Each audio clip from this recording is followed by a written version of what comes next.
Morning વિદ્યાર્થી મિત્રો. બેટા લાસ્ટ ટાઈમના લેક્ચરમાં સોલેનોઇડ અને ટોરોઇડવાળી થિયરી શીખ્યા હતા. તો આજના લેક્ચરમાં એને રિલેટેડ દાખલાઓ થોડાક પૂરા કરી દઈએ કે જેથી તમે થિયરીની સાથે સાથે દાખલાઓની પણ પ્રેક્ટિસ કરી શકો. તો આજના લેક્ચરમાં હવે દાખલાઓની શરૂઆત કરીએ છીએ.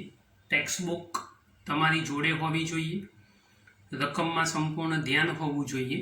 ઉદાહરણ 4.9 ત્યાંથી શરૂઆત કરું છું. સંપૂર્ણ ધ્યાન ટેક્સ્ટબુકમાં રાખજો. રકમના શબ્દો જુઓ ધ્યાનથી.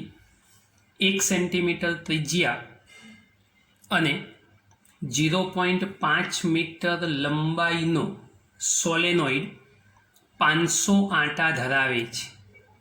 તેમાંથી 5 એમ્પિયર વિદ્યુત પ્રવાહ પસાર થાય છે.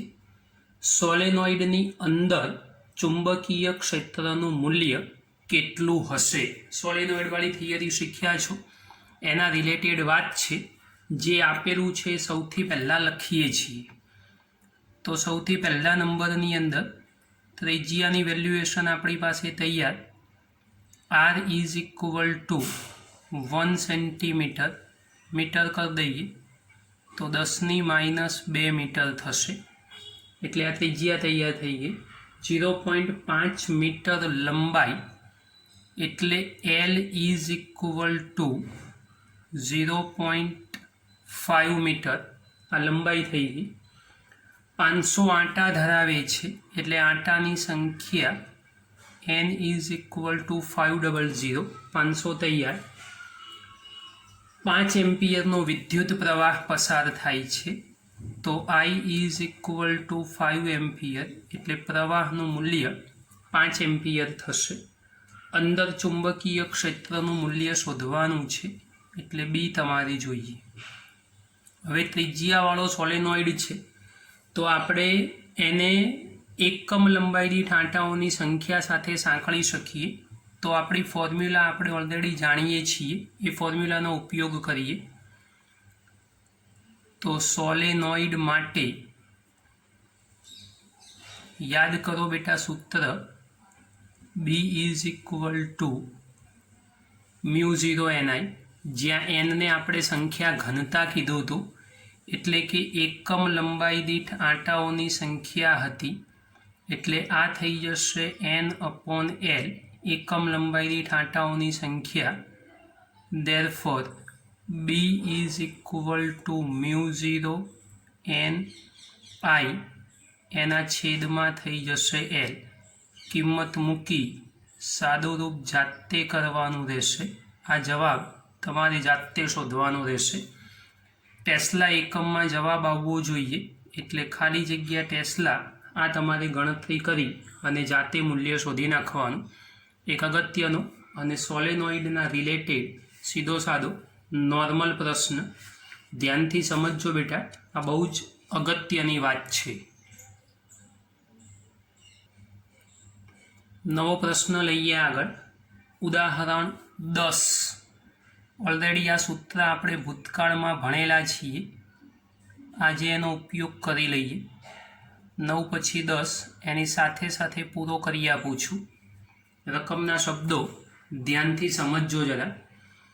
કોઈ સ્થળે પૃથ્વીના ચુંબકીય ક્ષેત્રનો સમક્ષિતિજ ઘટક 3×10⁵ ટેસ્લા છે.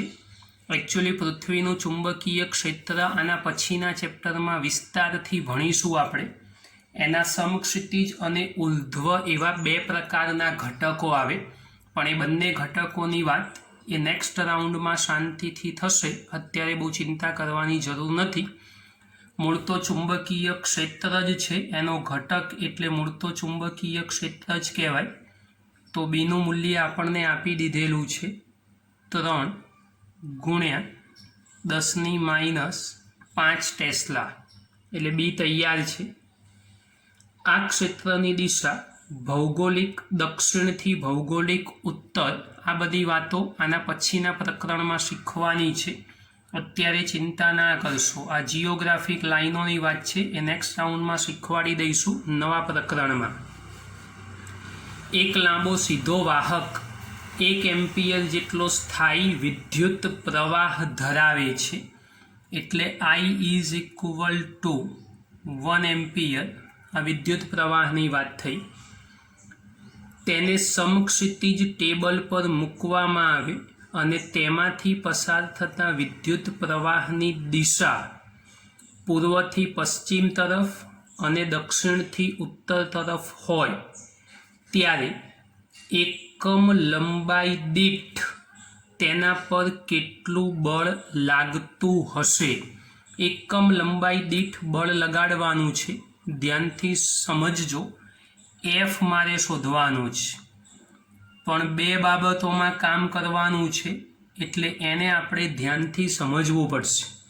સૌથી પહેલાં ચુંબકીય ક્ષેત્ર ભૌગોલિક દક્ષિણથી ઉત્તર છે. આ પહેલાં લખી દઉં, જે રકમમાં આપેલું છે.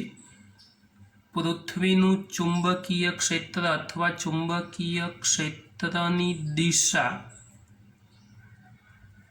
ભૌગોલિક ચુંબકીય ક્ષેત્રની દિશા ભૌગોલિક દક્ષિણથી ઉત્તર છે. આ પહેલા નંબરની વાત થઈ ગઈ. એટલે ચુંબકીય ક્ષેત્રની દિશા એ ભૌગોલિક દક્ષિણથી ભૌગોલિક ઉત્તર તરફની છે. હવે આપણને બે વિકલ્પો સોલ્વ કરવાના કીધા છે. એમાં પહેલા વિકલ્પની વાત કરીએ. વિકલ્પ નંબર A. એવું કીધેલું છે, તેને સમક્ષિતિજ ટેબલ પર મૂકો અને તેમાંથી પસાર થતા વિદ્યુત પ્રવાહની દિશા પૂર્વથી પશ્ચિમ હોય. તો હું લખું અહીંયા, વિદ્યુત પ્રવાહ પૂર્વથી પશ્ચિમ હોય. સમજો ધ્યાનથી, વિદ્યુત પ્રવાહ એ પૂર્વથી પશ્ચિમ તરફ હોય. આપણે એના માટે વાત કરીએ છીએ. હવે સમજો, ચુંબકીય ક્ષેત્ર ઉત્તર દક્ષિણ, પ્રવાહ પૂર્વ પશ્ચિમ, તો બંને વચ્ચે 90 ડિગ્રી તૈયાર થઈ જાય. તો આપણું ભૂતકાળનું સૂત્ર યાદ કરો. F is equal to I into L cross B. પ્રવાહ પસાર કરવા માટેની વાત છે, એટલે ILB સાઇન થીટા સૂત્ર થશે. પ્રવાહની દિશા અને ક્ષેત્રની દિશા પરસ્પર લંબ છે અને એટલા માટે થીટા થઈ જશે 90 ડિગ્રી.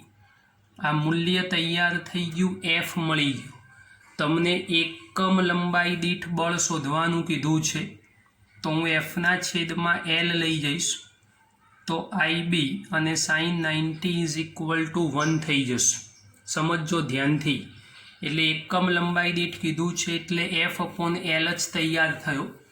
I અને B એ બંનેના મૂલ્યો આપેલા છે. બહુ ચિંતાનો વિષય નથી. સરળતાથી એનું સોલ્યુશન કરી શકાય એવી બાબત છે. જુઓ ધ્યાનથી. માટે F upon L is equal to Iની જગ્યાએ 1 અને B 3 ગુણ્યા 10⁻5. તો એકમ લંબાઈ દીઠ બળ 3 ગુણ્યા 10⁻5 એકમ થશે ન્યૂટન પ્રતિ મીટર. હા બેટા, સમજો. એકમ લંબાઈ દીઠ બળ કીધું છે, એટલે બળ એકલો ન્યૂટન એકમ નહીં લખાય, ન્યૂટન પ્રતિ મીટર લખાશે. આ બહુ જ અગત્યની વાત છે, એમાં ભૂલ ના પડવી જોઈએ. આમાંય તમે બધા માણસો છો ને, બહુ જેન્યુન છો. એકમ લખવામાં તો કોઈ દિવસ વિચાર કરતા જ નથી. જે ઈચ્છા થાય એ લખી દેવાનું. એવું ના હોય. અહીંયા ધ્યાન આપજો જરા. હવે B વિકલ્પ માટેની વાત કરીએ કે ભાઈ B વિકલ્પમાં શું છે. તો સમજો, બીમાં એવું કીધું છે કે વિદ્યુત પ્રવાહ દક્ષિણથી ઉત્તર. તો હું એ બી લખી દઉં, ખબર પડે. વિદ્યુત પ્રવાહ દક્ષિણથી ઉત્તર હોય. ચલો, વિદ્યુત પ્રવાહ દક્ષિણથી ઉત્તર હોય, શું થશે? ધ્યાનથી સમજો. હવે વિદ્યુત પ્રવાહ દક્ષિણથી ઉત્તર હોય તો એ વખતે ચુંબકીય ક્ષેત્ર પણ દક્ષિણથી ઉત્તર જ છે, એટલે બંને સમાંતર થઈ જશે. ધ્યાન રાખજો, અહીં પ્રવાહ તથા ક્ષેત્ર એટલે ચુંબકીય ક્ષેત્ર એકબીજાને સમાંતર થશે, માટે થીટા 0 અને સાઇન 0 ઇઝ ઇક્વલ ટુ 0, તો એવા નંબરમાં બળ એ 0 ન્યૂટન થઈ જશે અને એકમ લંબાઈ દીઠ શોધશો તો બી મૂળ તો 0 જ થશે. પાછળ તો એકમ લખવાની જરૂર નથી, પણ છતાં બી એકમ લંબાઈ દીઠ બળ લખવું હોય તો અહીંયા આગળ F/L કરી દઈશું આપણે અને ઇઝ ઇક્વલ ટુ 0 ન્યૂટન પ્રતિ મીટર એકમ રાખીશું, એટલે જવાબમાં 0 આવશે. ખાસ ધ્યાન રાખજો, ઉપરના સૂત્ર પ્રમાણે જ કામ થશે, કોઈ નવી વાત નહીં કરીએ.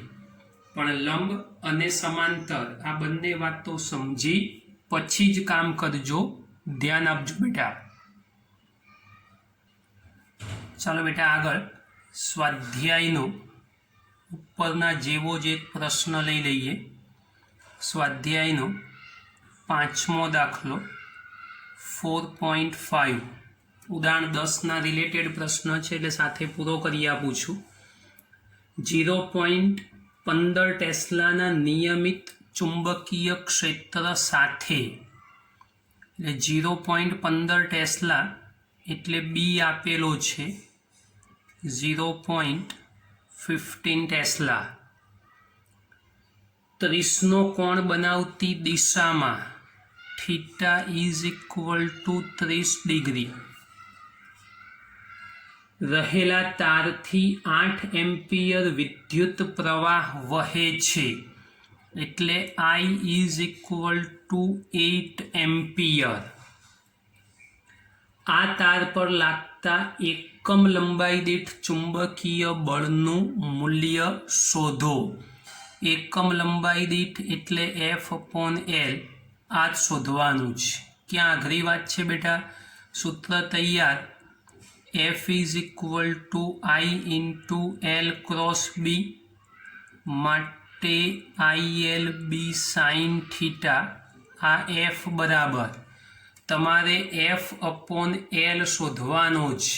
F/L શોધવો હોય તો કિંમત મૂકી દેજો જાતે, IB સાઇન થીટા. આમાં કિંમત મૂકી અને સાદું રૂપ જાતે આપવાનું. ન્યૂટન પ્રતિ મીટર એકમ તૈયાર થવો જોઈએ. સહેલા પ્રશ્નો, સાદા પ્રશ્નો ધ્યાનથી ગણવાના છે. ચાલો બેટા આગળનો પ્રશ્ન, સ્વાધ્યાયનો 8મો દાખલો. ખૂબ ધ્યાનથી રકમમાં જુઓ, વાંચું છું.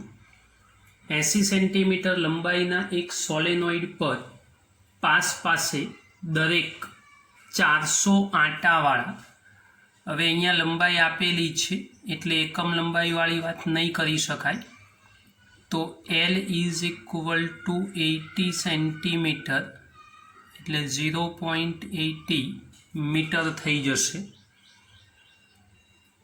સોલેનોઇડ પર પાસ પાસે દરેક 400 આંટાવાળા એટલે N ઇઝ ઇક્વલ ટુ 400. 5 આવરણ વીંટાળેલા છે, સમજો ધ્યાનથી. 400 આંટાવાળા 5 આવરણ વીંટાળ્યા છે. સોલેનોઇડનો વ્યાસ 1.8 સેન્ટીમીટર છે. વ્યાસ એટલે આપણે ડી લઈ લઈશું. 1.8 સેન્ટીમીટર, તો ત્રિજ્યા થઈ જશે 0.9 સેન્ટીમીટર. એના મીટર કરી દઈશું આપણે, કેમ કે મીટર કરવા જરૂરી છે, તો એના મીટર થઈ જશે 0.9 ઇન્ટુ 10⁻² મીટર. ચલો આ ત્રિજ્યાનું રૂપાંતર થઈ ગયું. સોલેનોઇડમાં 8 એમ્પિયર વિદ્યુત પ્રવાહ વહેતો હોય એટલે I is equal two 8 ampere, તો તેના કેન્દ્ર પાસે ચુંબકીય ક્ષેત્રનું મૂલ્ય શોધો, એટલે બી ઓફ કેન્દ્ર. આ આપણે શોધવાનું છે. સમજો, કેન્દ્ર પાસે ચુંબકીય ક્ષેત્રનું સૂત્ર આપણને ખબર હોવી જોઈએ. કેમ કે રિંગવાળી થિયરી ઓલરેડી આપણે ભણેલા છીએ. અને તો ચલો, કેન્દ્ર પાસે ચુંબકીય ક્ષેત્રનું સૂત્ર શોધવું હોય તો કયા સૂત્રનો ઉપયોગ કરીશું એ તમને યાદ હોવું જોઈએ. તો ચાલો, સૌથી પહેલાં સોલેનોઇડના અથવા સોલેનોઇડ માટે આપણું સૂત્ર તો આવું છે, B = μ0 Ni/L. એટલે એકમ લંબાઈ દીઠ આંટાઓની સંખ્યાવાળી ફોર્મ્યુલા છે આપણી પાસે કે ભાઈ એકમ લંબાઈ દીઠ આંટાઓની સંખ્યા, એની મદદથી આ કામ કરવાનું છે. સોલેનોઇડ માટે સૂત્ર આ જ છે. હવે સોલેનોઇડના કેન્દ્ર પાસે, એટલે આપણે એવું કીધેલું કે ભાઈ સોલેનોઇડની અંદર દરેકે દરેક જગ્યાએ અંદરના વિસ્તારમાં ચુંબકીય ક્ષેત્રનું મૂલ્ય અચળ અથવા તો સમાન હોય. તો કિંમતો તો તૈયાર છે તમારી પાસે. જુઓ, n આપેલો દેખાય છે, I પણ દેખાય, L પણ દેખાય, μ0નું મૂલ્ય તમે જાણો છો. તો આ યાદ રાખજો. હવે આનું સાદુરૂપ જાતે કરવાનું. આગળ પણ આવો એક પ્રશ્ન તમને આપેલો છે, જાતે આનું સોલ્યુશન થઈ જશે. માત્ર કિંમત મૂકજો, ગણતરી કરજો બેટા, એટલે જવાબ રેડી થઈ જશે. સમજજો એક વાત બહુ જ અગત્યની કે ભાઈ કેન્દ્ર પાસે ચુંબકીય ક્ષેત્ર, પણ સોલેનોઇડ માટે મેં લખ્યું છે. આપણે જે શીખ્યા હતા એ રિંગ માટે ચુંબકીય ક્ષેત્રની વાત કરી હતી. આમ તો સોલેનોઇડ એક કરતાં વધારે રિંગોનો સમુદાય જ છે, પણ આમાં થોડું ધ્યાન રાખવાનું છે, એટલે ધ્યાન રાખીને કામ કરજો. નહીં તો પેલું B = μ0I/2a વાળું સૂત્ર મૂકશો એક જ આંટા માટે અથવા એક જ વલય માટે તમને ચુંબકીય ક્ષેત્ર મળશે.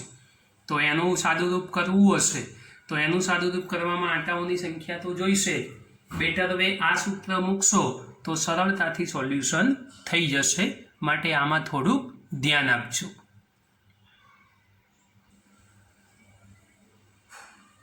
નવો પ્રશ્ન લઈએ છીએ. સ્વાધ્યાયનો 15મો દાખલો, સ્વાધ્યાય 4.15. સમજો બેટા ધ્યાનથી. રકમના શબ્દો: 10 સેન્ટીમીટર લંબાઈ અને 10⁻³ મીટર સ્ક્વેર આડછેદના ક્ષેત્રફળ ધરાવતા વિસ્તારમાં, લખતો જઉં છું સાથે સાથે, ખબર પડતી જાય આપણને. L = 10 સેન્ટીમીટર, 0.1 મીટર થઈ જશે. પહેલું કામ પૂરું થયું. આડછેદનું ક્ષેત્રફળ કેપિટલ A આપણને આપેલું છે 10⁻³ મીટર સ્ક્વેર. વિસ્તારમાં 100 ગોસ જેટલું નિયમિત ચુંબકીય ક્ષેત્ર, એટલે B = 100 G, એટલે 100 × 10⁻⁴ ટેસ્લા. ગોસમાંથી ટેસ્લામાં જવું હોય તો 10⁻⁴ કૌંસમાં પણ લખેલું છે. એક ગૂંચળાના તારની મહત્તમ વિદ્યુત પ્રવાહ ધારણ ક્ષમતા, એટલે મેક્સિમમ કરંટ સંગ્રહ કરવાની ક્ષમતા, એટલે I મેક્સિમમ લખીશું. એ કેટલી આપેલી છે? તો 15 એમ્પિયર. એવું નથી કીધું કે અંદરથી 15 એમ્પિયર પ્રવાહ પસાર થાય છે. એક કોઇલ, એક ગૂંચળાના મહત્તમ વિદ્યુત પ્રવાહની ધારણ ક્ષમતા 15 એમ્પિયર તથા તેની કેન્દ્રની આસપાસ એકમ લંબાઈ દીઠ વધુમાં વધુ 1000 આંટા પ્રતિ મીટર. હવે સમજો, એકમ લંબાઈ દીઠ એટલે સંખ્યા ઘનતા કહીશું સ્મોલ n, n/L સૂત્ર. કેટલું આપેલું છે મૂલ્ય? તો 1000 એકમ થશે આંટા પ્રતિ મીટર. એકમ લંબાઈ એટલે છેદમાં 1 લખો તો 1000 જ થશે. વીંટાળી શકાય છે. આ માટે જરૂરી એવા સોલેનોઇડની યોગ્ય રચના સમજાવો. ધારો કે તેના કેન્દ્રમાં ફેરોમેગ્નેટિક નથી. આ ફેરોમેગ્નેટિક એ ચુંબકીય ક્ષેત્રનો એક પ્રકાર છે, જેના વિશેની વિગતવાર ચર્ચા આપણે આવતા પ્રકરણમાં કરીશું. આ ચેપ્ટરમાં એના વિશેની કોઈ જ વાત નથી. એ ચુંબકત્વનું આખું ચેપ્ટર ભણીશું ત્યારે એના વિશેની ડિટેલમાં ચર્ચા થશે. અત્યારે બહુ ચિંતા કરવાની જરૂર નથી. હવે શોધવાનું શું થશે આપણને આની અંદર કે ભાઈ સોલેનોઇડની યોગ્ય રચના સમજાવો, આનો અર્થ શું થાય. તો ફોર્મ્યુલા પહેલાં ચેક કરીએ એટલે ખબર પડે કે ભાઈ આની યોગ્ય રચનામાં શું મળશે આપણને. તો સોલેનોઇડ માટે સૂત્ર ખબર હોવી જોઈએ. તો સૌથી પહેલાં સોલેનોઇડ માટે આપણું સાદું સૂત્ર B બરાબર μ0 Ni. હવે આમાં ધ્યાનથી તમે જુઓ તો લંબાઈ છે, ક્ષેત્રફળ છે, ચુંબકીય ક્ષેત્ર છે, મહત્તમ પ્રવાહ ધારણ કરવાની ક્ષમતા પણ છે. શું કરીશું આ બધી બાબતોનું, અથવા શોધીશું શું આપણે આમાંથી? કેમ કે બધા મૂલ્યો તો આપેલા છે, તો સાહેબ આમાં શોધવાનું શું? તો સમજો આમાં એવું કીધેલું છે કે ભાઈ ધારણ ક્ષમતા એની વધુમાં વધુ 1000 આંટા વીંટાળી શકાય. આ માટે જરૂરી એવા સોલેનોઇડની યોગ્ય રચના, એટલે કેવા પ્રકારનો સોલેનોઇડ હોવો જોઈએ એ આપણે આની અંદર સમજાવવાનું છે. હવે એકમ લંબાઈ દીઠ આંટાઓ એવું કીધું છે કે કેન્દ્ર પાસે એકમ લંબાઈ દીઠ આંટાઓ, પણ એની આગળ એક મહત્વનો શબ્દ છે. કયો શબ્દ છે? વધુમાં વધુ. એટલે પેલા પ્રવાહની જે મહત્તમ શબ્દ હતો એ જ શબ્દ અહીંયા થાય. તો અહીંયા એનમાં પણ આપણે મેક્સિમમ શબ્દ વાપરવો પડે, એ આપણે યાદ રાખવાનું. મહત્તમ ક્ષમતાવાળી વાત છે તો એ મહત્તમ ક્ષમતાવાળો શબ્દ અહીંયા પણ પ્રયોગ કરીશું. હવે સાહેબ મહત્તમ તો મળી ગયું, પણ હવે આપણે શોધીએ શું આની અંદરથી? તો ચિંતા ના કરશો, જે કિંમત છે એટલી મૂકો, જે નથી એની ચિંતા ના કરશો. તો શું આપેલું છે? તો સાહેબ B આપેલો છે. કેટલો? તો 100 × 10⁻⁴. μ0નું મૂલ્ય શું છે આપણી પાસે? તો μ0નું મૂલ્ય આપેલું છે 4π × 10⁻⁷. હવે n અને i મેક્સિમમ છે, n મેક્સિમમ, n અને i આપણને આપેલા નથી. સમજો ધ્યાનથી. તો હું ni ને કરતા બનાવું, ધારો કે, તો ni ઇઝ ઇક્વલ ટુ શું થશે? તો 100, નહીં તો હા કંઈ વાંધો નહીં, ચલો આમ તો હું ડાયરેક્ટ લખત 10⁻², પણ નહીં લખવું. /4 × 3.14 × 10⁻⁷. ખાલી મેં પાઈની કિંમત મૂકી છે. Therefore ni is equal two, calculator સાહેબ પાસે તો છે નહીં, સાદું રૂપ તો તમારે જ આપવું પડશે. તો આનું સાદું રૂપ તમે આપો તો જવાબ કેટલો મળવો જોઈએ ni કરતાં છે સમજજો. તો લગભગ જવાબ મળશે 7961.78. કેલ્ક્યુલેટરમાં બેટા કામ કરજો તમે, પછી સાદું રૂપ આપજો તો આ જવાબ પ્રાપ્ત થશે. હવે આ શું મળ્યું આપણને, મને કહો પહેલાં? તો ni મળ્યો. હવે ni નો તો કોઈ ઉપયોગ છે જ નહીં, તો હવે આગળ સાદું રૂપ કેવી રીતે કરીશું? હવે શીખવાડું છું, સમજો ધ્યાનથી.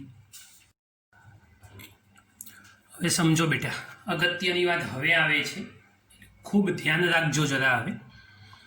હવે આમાં n એટલે આંટાઓની સંખ્યા, એ પણ મહત્તમ આંટાઓની સંખ્યા, એનો આપણે ઉપયોગ કરીએ તો કેટલો મેક્સિમમ પ્રવાહ મેળવી શકાય એની ખબર પડે. એ મૂલ્ય ઓલરેડી આપણને 1000 આપેલું છે. તો જો હું આઈને કરતા બનાવું તો 7961.78 ડિવાઇડેડ બાય 1000 કરું. આ એનને છેદમાં લઈ જઈએ છીએ, કશું કર્યું નથી. આ એન ખાલી છેદમાં લઈ ગયા અને એન છેદમાં લઈને એની જગ્યાએ ખાલી 1000 લખ્યા છે. હવે આનું સાદું રૂપ તમે આપો તો લગભગ 7.96 એપ્રોક્સિમેટ 8 એમ્પિયર લખવું હોય તો લખી શકાય. હવે જુઓ, આ સોલેનોઇડમાં 100 ગોસનો ચુંબકીય ક્ષેત્ર લાગુ પાડવું હોય તો કેટલા પ્રવાહની જરૂર પડવી જોઈએ? તો લગભગ 8 એમ્પિયરની.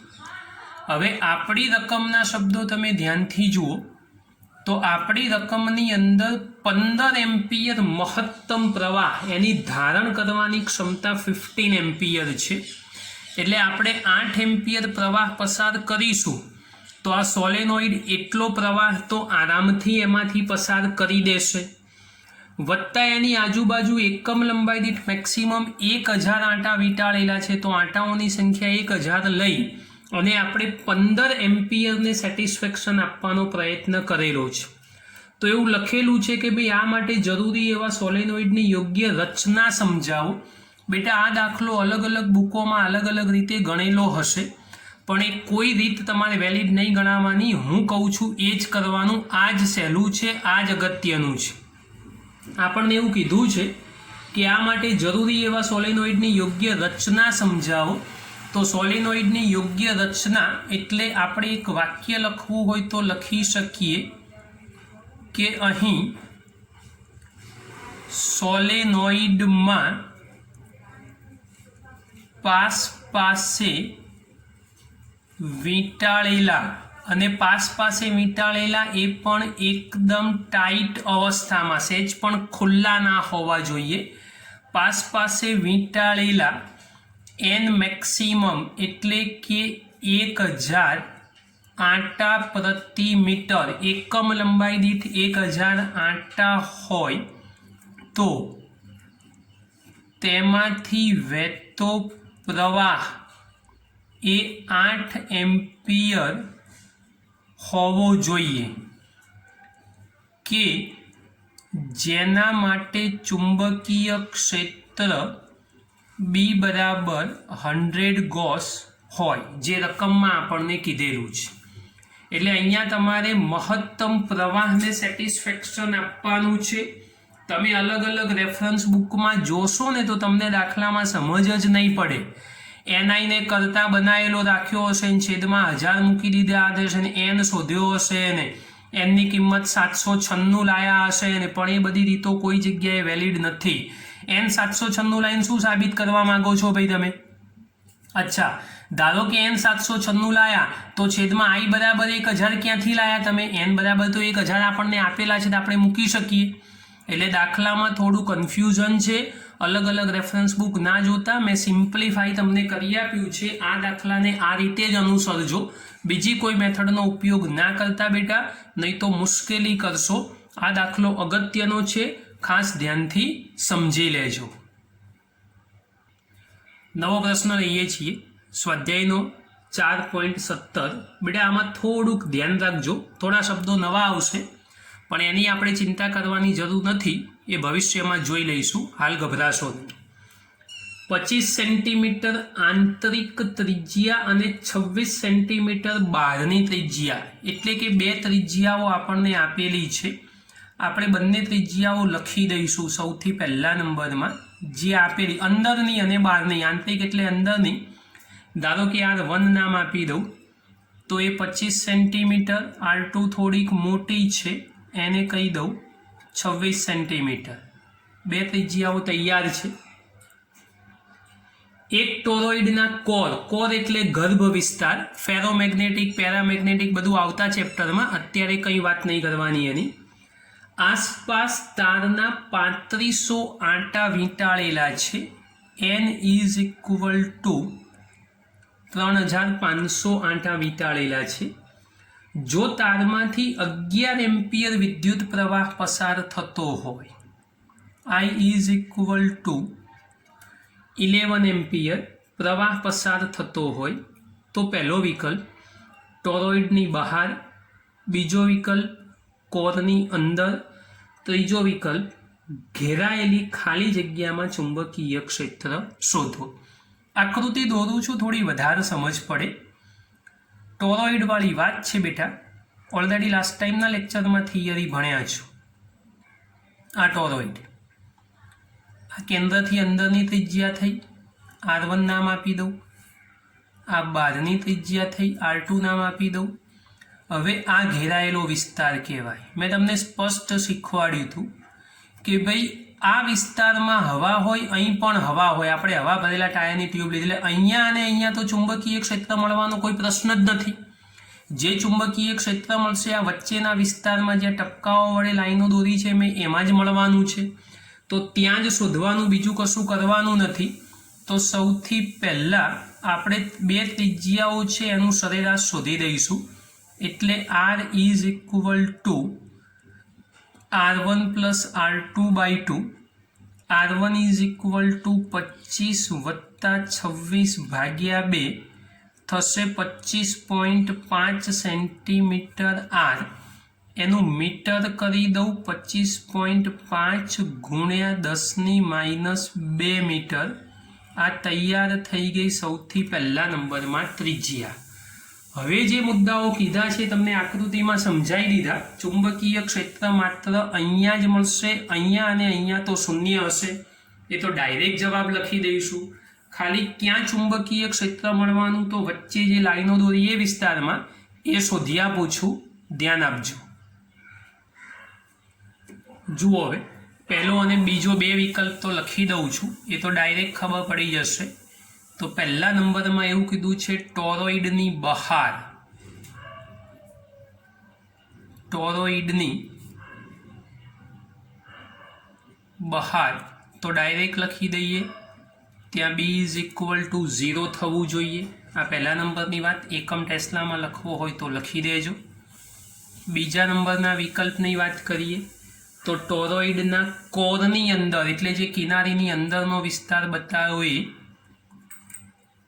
ટોરોઇડના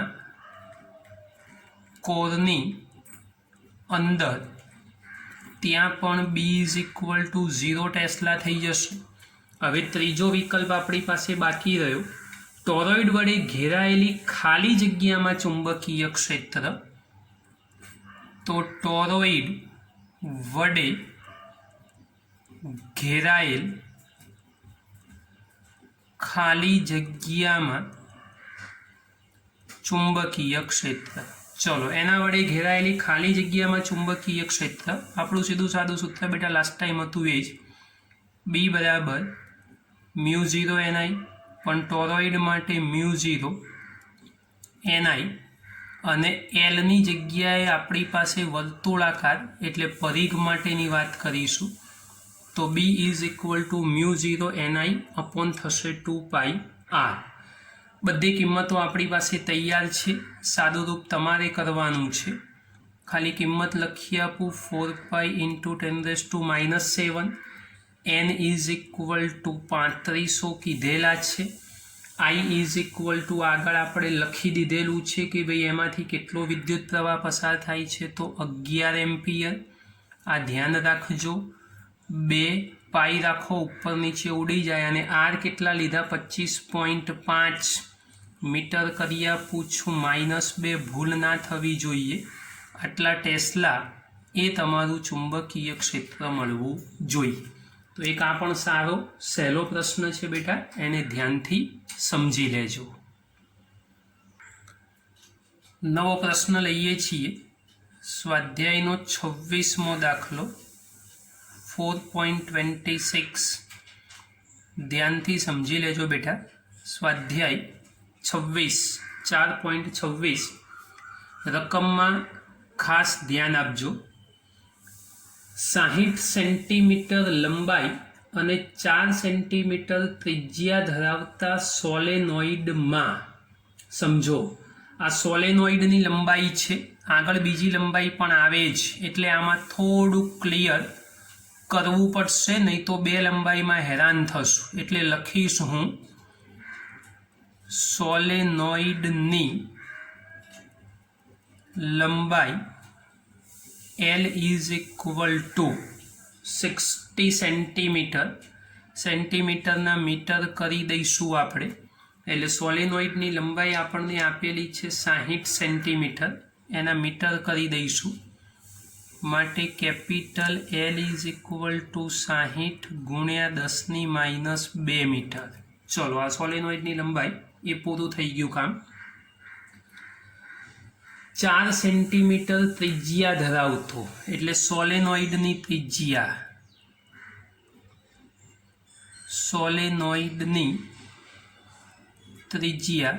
ધારો કે કેપિટલ R લખી દઉં. આગળ બીજી ત્રિજ્યાની કદાચ જરૂર 99% નહીં પડે, કદાચ પડે તો કન્ફ્યુઝન ના થાય. 4 સેન્ટીમીટર ત્રિજ્યા છે, 4 સેન્ટીમીટર. સ્મોલ r પણ ધારી શકો છો, ચિંતા ના કરતા. -2 મીટર કરી દીધા. દરેક 300 આંટાના હોય તેવા 3 સ્તર વીંટાળેલા છે. દરેક 300 આંટાના હોય તેવા 3 સ્તર વીંટાળેલા છે. આવો એક પ્રશ્ન આગળ આવેલો છે, એમાં તમે ઉપયોગ કર્યો હશે. જો કદાચ ના કરો અને ના આવડે તો અહીંયા આગળ એ શીખવાડું છું, સમજજો. આંટાની સંખ્યા n બરાબર કેટલી છે? 300. પણ એવા કેટલા લેયર આપેલા છે? 3. તો 300 ગુણ્યા 3 કરી અને આંટાની સંખ્યા કરવી પડે 900. આવો એક આગળ પ્રશ્ન હતો, સ્વાધ્યાયનો 8મો દાખલો. એમાં 400 આંટાવાળા 5 આવરણ હતા. એમાં જો 5 વડે નહીં ગુણો તો એનો પણ જવાબ નહીં આવે. આ ધ્યાન રાખજો. એમાં મેં બાકી રાખ્યું હતું જાણી જોઈને કે કદાચ તમે સમજો કે નહીં, પણ આ દાખલામાં કહી દીધું એટલે એમાં હવે પ્રેમથી આવડી જશે, ચિંતા ના કરશો. 2.5 ગ્રામ દળ અને 2 સેન્ટીમીટર લંબાઈનો એક તાર. હવે તારની લંબાઈ અને તારનું દળ, આખી વાત નવી થઈ. તારનું દળ m is equal to 2.5 ગ્રામ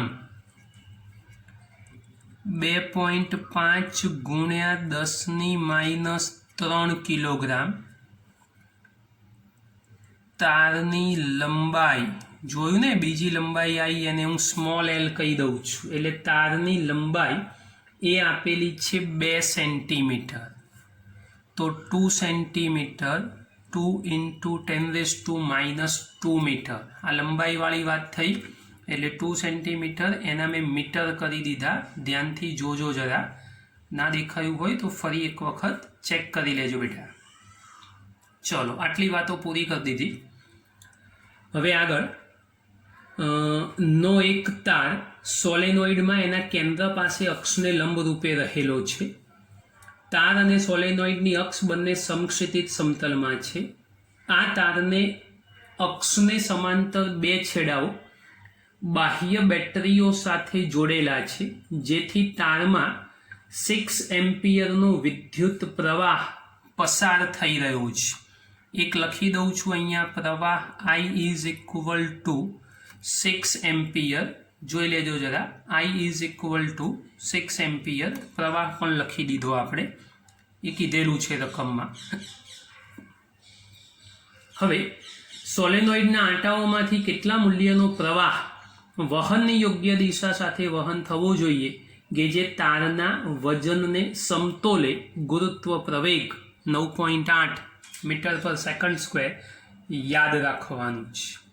હવે એક પ્રવાહ આપ્યો છે અને બીજો પ્રવાહ શોધવાનો છે. જે આપ્યો છે તારમાંથી પસાર થતો છે. તમારો પ્રશ્ન એવો છે કે સોલેનોઇડના આંટાઓમાંથી કેટલા મૂલ્યનો પ્રવાહ પસાર થવો જોઈએ. એટલે સોલેનોઇડનો પ્રવાહ ખબર નથી, ધારી લઉં છું. ધારો કે સોલેનોઇડમાંથી વહેતો પ્રવાહ I ડેશ, અથવા એકને સ્મોલ I ધારજો, એકને કેપિટલ ધારી લેજો તો બી તમારું કામ થઈ જશે. ચાલો હવે સોલેનોઇડ માટે આપણે સિમ્પલ સૂત્ર વાપરીએ. તો સોલેનોઇડ માટે ચલો બેટા કયું સૂત્ર તૈયાર થશે? તો B is equal to μ0NI/L. હવે આઈની જગ્યાએ શું લેવાનું છે એ તમને ખબર હોવી જોઈએ. હું સોલેનોઇડ શબ્દ વાપરું છું તો પ્રવાહ I ડેશ છે, તો અહીંયા I ડેશ શબ્દ હોવો જોઈએ. આવી ભૂલ નહીં કરવાની. ખાસ ધ્યાન રાખજો, આ તમારું ઇક્વેશન નંબર 1 મેં સોલેનોઇડ માટે લખી દીધું. હવે તાર માટે વાત કરીએ તો તાર માટે યાદ કરો શું થશે. બળવાળી વાત છે, કેમ કે લટકતી રચના છે, ગુરુત્વ પ્રવેગ છે, દળ છે, એટલે તાર માટે F બરાબર ILB તૈયાર થઈ જશે. થીટા ઇઝ ઇક્વલ ટુ 90 લઈ લઈશું. હવે અહીંયા આગળ I બરાબર 6 છે આપણી પાસે, એટલે અહીંયા I જ રાખ્યો, અહીંયા ડેશ નથી લખતા. હવે કઈ જગ્યાએ ફેરફાર થશે એ તમને ખબર હોવી જોઈએ. આપણે આમાં શું મૂકીશું તો આપણું કામ થશે. તો હવે સિમ્પલ સેન્સમાં વાત છે, કંઈ અઘરું નથી. બી તમે ઉપર શોધેલો છે એ આમાં મૂકી દો, તમારું કામ સરળતાથી પૂરું થઈ જાય. સમીકરણ 1ની કિંમત મૂકીએ તો F is equal two IL mu 0 NI dash upon L.